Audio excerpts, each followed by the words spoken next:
என்கிட்ட ஏமாத்தின மாதிரி சூர்யா தேவி கிட்டேயும் வாங்கியிருப்பான்.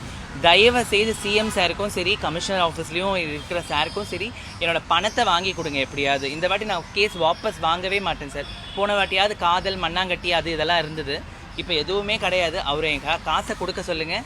என்னுடைய பேரை பயன்படுத்தி என்னை கஞ்சா வியாபாரின்னதுக்கு மன்னிப்பு கேட்கணும் சார். மன்னிப்பு கேட்கணும். மன்னிப்பு கேட்டால் மட்டும்தான் எனக்கு கொஞ்சம் சொல்யூஷன் இதுவாகும். பேர் போடலை சார், இன்ஸ்டா ஸ்டோரியில் பேர் போடலை. இப்போ இந்த விஷயத்துக்கு என்கிட்டையும் காலில் பேசும்போது என்னையும் சூர்யா தேவியும் தான் மீன் பண்ணார். சூர்யா தேவி கிட்ட கால் பேசின ரெக்கார்டு அவங்க எனக்கு வந்துட்டு அவங்க வீடியோ போட்டிருந்தாங்க யூடியூப் சேனலில் காட்டும் போதும், வைஷுவும் நீயும் சேர்ந்து தான் பண்ணுறீங்களான்றது. நான் என்ன சொல்கிறேன், யாரோ ஒரு முகம் தெரியாத ஒரு ஆணை வந்து கஞ்சா குடிக்கின்னு நீ எப்படி போடுவேன்? எவ்வளோ பேர் தப்பு பண்ணிட்டு போகிறாங்க, அவங்க பேர்லாம் நீ போட முடியாதுல்ல சார். உனக்கு இஷ்யூ யாரோ அவங்க மேலே தானே போட முடியும். யாரோ ஒருத்தவங்க ப்ராப்ளம் பண்ணாலும் வைஷு தான் பண்ணணும். எனக்கு வேறு வேலையே இல்லையா சார்? சொல்லுங்கள். ஒரு திருநங்கையாக சினிமாவில் கஷ்டப்பட்டு 15 வருஷமாக சர்வே பண்ணுறதுன்றது ரொம்ப கஷ்டம். திருநங்கைகள்னால் 2 பேர் நீங்கள் நினைக்கிறதெல்லாம் என்ன நினைப்பீங்க? பாலியல் தொழில், பிச்சை எடுக்கிறது. இதை தவிர்த்து என்ன இருக்குது சினிமாவில்? யார் சாதிச்சிட்ருக்கா சார்? யாருன்னா ஒருத்தவங்க சாதிச்சுட்டு இருக்காங்களா? சொல்லுங்கள்.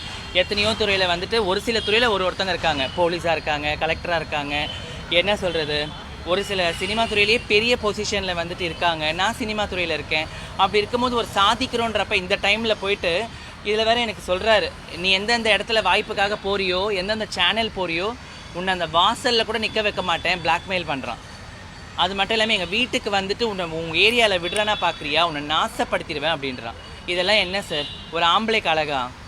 சொல்லுங்கள் சார், நீங்களே சொல்லுங்கள். நீங்களே சொல்லுங்கள். தப்பு இல்லையா?